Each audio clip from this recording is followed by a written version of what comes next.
আজকে শেষ করে তার রিক্সায় নামাইতে যখন যাই তখন ওকে চাপ্পু মারে নিয়ে যাবে এসে। আমি ঠিক আছে আমি আসবো, এরপরে তো আর আমার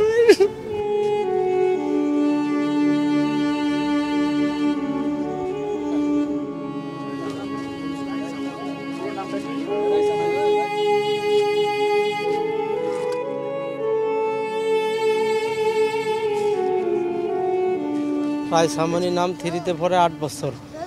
আমি সকালবেলা দিয়ে গেছি যে রুমে বিমানটা ঢুকছে ওই রুমেই ক্লাস করতো, ওই রুমেই ক্লাস করছে।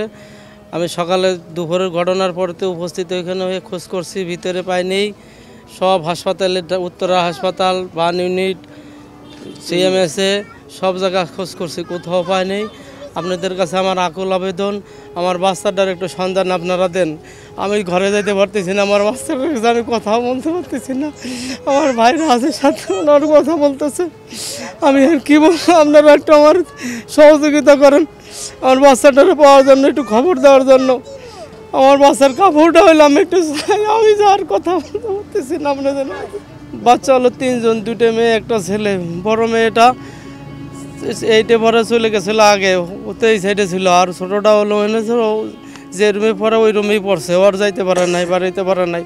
বড়টা যে খবর দিলে আমি দৌড়ে আইছি সাথে সাথে। আমার বাসা হলো নয়নগর, দেশের বাড়ি ফরিদপুর হলফাডাঙ্গা। মেয়ে তো সবসময় আমার নিতে আসতে বলে, আমি নিতে আসি।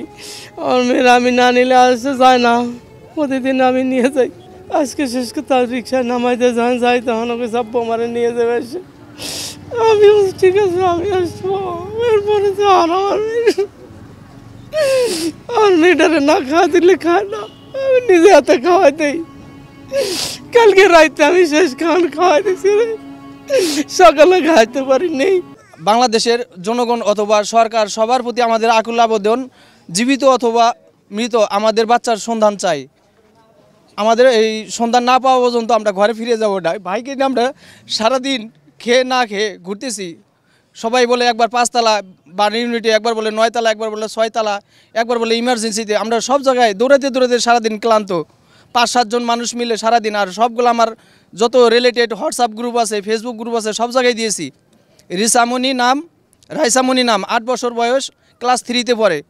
সে যে ক্লাসে পড়ছে ওই ক্লাসেই, ক্লাস 3 যে রুমটা, ওই রুমের ভিতরে বিমান দুর্ঘটনাটা ঘটছে। সে ক্লাসের ফার্স্ট যে টেবিলটা, ওই টেবিলেই সবসময় বসতো।